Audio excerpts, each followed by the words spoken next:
Welcome to Transylvania. What's going on, hoes?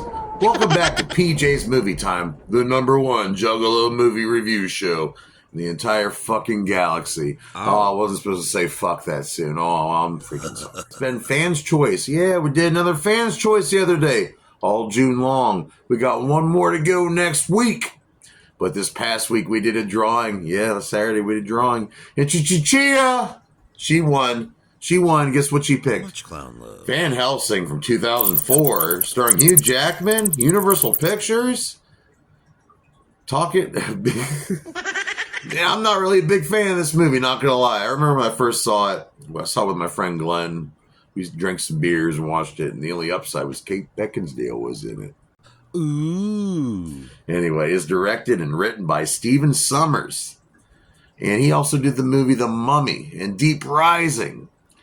And if you didn't know, Universal Pictures did all the old school horror movies from back in the day, like Frankenstein, Dracula, The Wolfman, all that cool stuff. And they rebranded a Mummy movie in 1999 starring Brendan Fraser. And it's more like an action-packed horror movie, PG-13. But they kind of were inspired by Indiana Jones, and that's how you got the Mummy movie from the 1999. They wanted to keep that ball rolling with their other properties they own in the monster world, based off Bram Stoker's Dracula and Mary Shelley's Frankenstein. So they said, let's make a movie about Van Helsing, the vampire hunter from the Bram Stoker book. Yeah, and they said, we need to get a nice up-and-coming to play this role right here, a nice badass.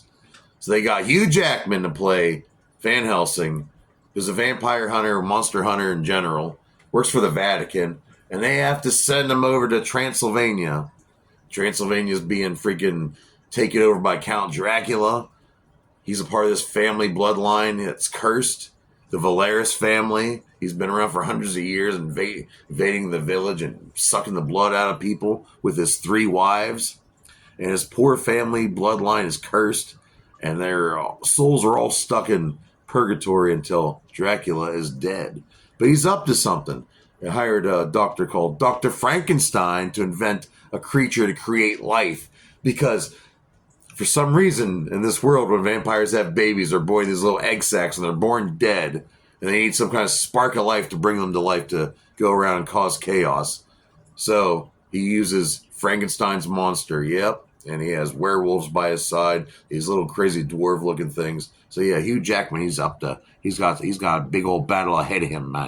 And this movie's budget was $170 million they were given, and it only made $300 million in the box office, which ain't terrible, but they were hoping to make more bank. The Mummy movie did better, I believe.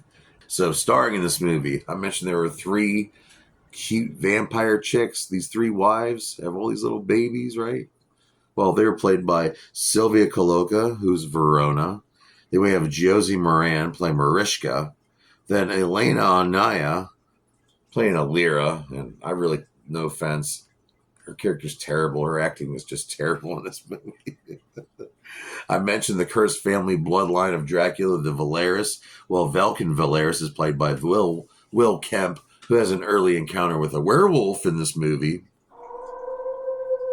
And then we have Kate Beckinsale playing the very sexy Anna Valeris, who's just ready. She's just ready to go. All right, she's ready to whatever's done, whatever she's got to do to save her family bloodline. She's going to do it. How many times are we going to say bloodline in this movie review? And then we have a cool sidekick character for Van Helsing named Carl, and that character is played by David Weenham.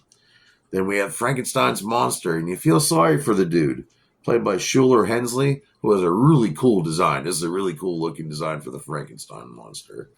Then we have the villain, played by Richard Roxburgh, playing Count Dracula. His Dracula fucking sucks, all right? I'm just going to come out and say it. I can't stand it. It's too over the top for me. The rest of the movie ain't too bad. I like the Frankenstein monster. The werewolves look okay. The CGI is a little tacky.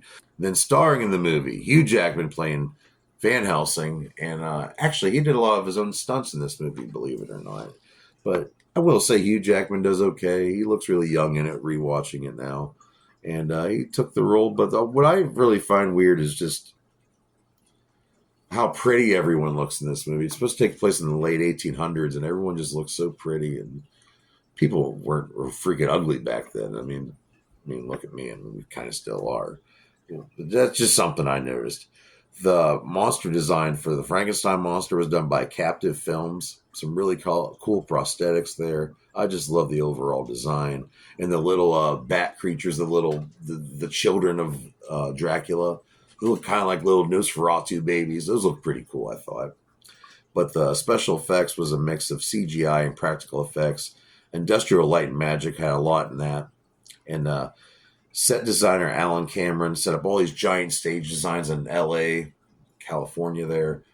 There's a Dracula castle. There's a Frankenstein castle. These sets look really good. They use some blue screen technology behind the sets to add on to make the castle look bigger. But all in all, some pretty cool looking sets here. And they filmed a lot of this movie. Well, actually, they filmed this movie all around the world. I mentioned just there a second ago, the stage sets were done there in LA, but they filmed also over in Prague, the Czech Republic, Rome, and Paris. And the Transylvania scenes were done over in Prague, and they used a lot of fog just to make it look good. And there's a making of, right here on YouTube, you know, the making of Van Helsing. They used a cable cam. Like, there's these scenes where, like, you know, there's, like, creatures swooping down the crowd, scaring the shit out of all the townspeople, the wives of Dracula. They use this cable, like a steady cam on a bungee cord, pretty much.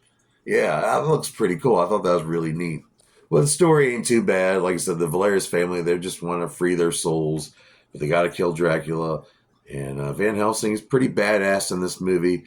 Some scenes are a little too convenient, but like I said, if this movie's related to the Mummy movie from 1999, it's meant to be campy and silly, I guess. So I'll give them that. But as far as some of the acting is good, but some of the acting is not good. But the special effects look okay in some parts. But the prosthetics, like I said, the whole thing with the Frankenstein monster, that looks cool. And the Count Dracula stage set, that looked good. And they actually, when it was raining in Prague or snow, they would just use the rain and the snow and the cemetery scenes. They just say, screw it. Just use it in the movie. I like when movie directors say, screw it. If it's raining, just make the scene rainy. And it looks good like that, I think. But all in all, this movie is not a movie that I love. This is the first time I've watched it in 20-some years. But Chia, she wanted me to review it, and she won. And I hope she wins her prize.